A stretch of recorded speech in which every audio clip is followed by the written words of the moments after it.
C'est pas très sympa en fait d'avoir le frigo vide, d'avoir des angoisses parce que on sait pas de quoi demain sera fait. Je suis Marianne Offray, je suis directrice générale de l'UNAGE, qui est l'Union nationale pour l'habitat des jeunes.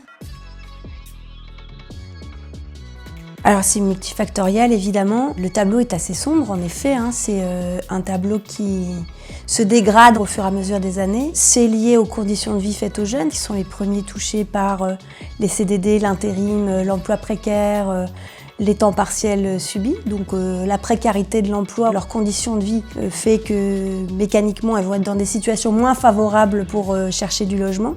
Et que de manière systémique, on va aussi avoir le fait que quand ils ne trouvent pas de logement, ils ne trouvent pas non plus de facilité d'emploi ou en tout cas de s'inscrire sur des territoires pour y vivre. Donc la situation de l'emploi, si on regarde au-delà du chômage strictement, mais des conditions d'emploi et de vie des jeunes, ça s'est dégradé sur les dernières années. Parallèlement à ça, comme on sait, la crise du logement fait que les loyers flambent, que les places dans le logement dit dédié, c'est-à-dire logement étudiant ou logement jeune actif, est complètement saturé. Donc effectivement, difficulté à trouver du logement, difficulté à s'inscrire dans une trajectoire de vie, on va dire, ascendante. Alors, c'est des chiffres qui sont sombres. Les jeunes ne sont pas que des vulnérables et ils ont plein de ressources, ils sont des ressources aussi. Ce que je veux dire, c'est que c'est pas qu'une complainte. C'est aussi tenir compte des chiffres tels qu'ils sont pour arriver à construire, à plaider pour des politiques publiques. Voilà comment sont les réalités des jeunes, voilà ce qu'on propose aux jeunes, aux territoires, aux élus, aux entreprises de faire pour aider à loger la jeunesse. Ce qui s'ajoute sans doute à ça, c'est qu'on n'a pas résolu la question du fameux filet de sécurité que représentent les revenus de solidarité, comme de type RSA. Et donc on n'a pas le RSA quand on a entre 18 et 25 ans, pourtant on mange quand même, on se loge quand même. La pauvreté a grandi, la pauvreté monétaire touche de plus en plus la jeunesse, ça c'est certain. On parle là de la jeunesse, nous on a tendance à utiliser le terme de les jeunesses. Alors c'est pas qu'un petit mot rhétorique, c'est qu'en fait ça constitue un ensemble de populations extrêmement hétérogènes, à l'image de la population générale, mais c'est sans doute encore plus marqué chez les jeunes. Au sein des résidences habitat jeunes, on accueille de 15 à 30 ans. Alors, c'est pas pareil la jeunesse de 15 à 18, de 18 à 25, de 25 à 30. Et donc, outre le fait que cette jeunesse est très hétérogène, il y a aussi cette idée que les jeunes, c'est pas si grave si leurs conditions de vie sont un peu difficiles. On a cette idée un peu romantique que du temps où on était jeune, on souffrait un peu, mais c'était quand même vachement sympa.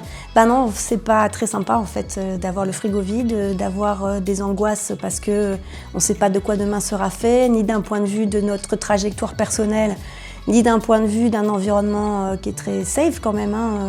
On a des conditions géopolitiques, climatiques, qui ne donnent pas forcément envie de se jeter dans la vie.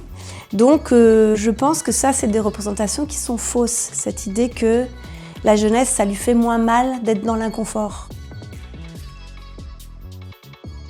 Donc je pense que ça façonne une façon de voir la jeunesse. On a souvent tendance à projeter sa propre jeunesse ou celle de ses enfants. C'est une constante. Or, la jeunesse des décideurs de tout poil, qu'ils soient politiques, économiques, elle a souvent été plus favorable que la population générale. De cette façon d'ailleurs, souvent les gens ont tendance à projeter la jeunesse égale étudiant. Mais c'est parce qu'en fait ça vient d'une vision très partielle de la jeunesse. En fait, un jeune sur deux qui a plus de 21 ans en France n'est plus étudiant, n'est pas étudiant. Donc voilà, on a tout un tas de représentations erronées sur les jeunesses.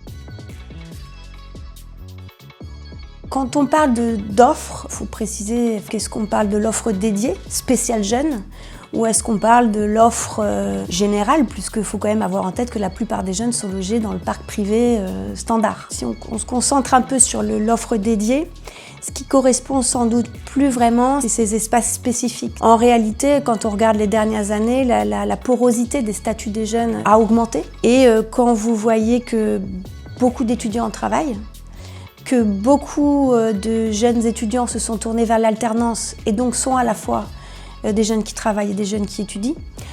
En fait, ça donne des itinéraires qui sont marqués par les allers-retours, les changements.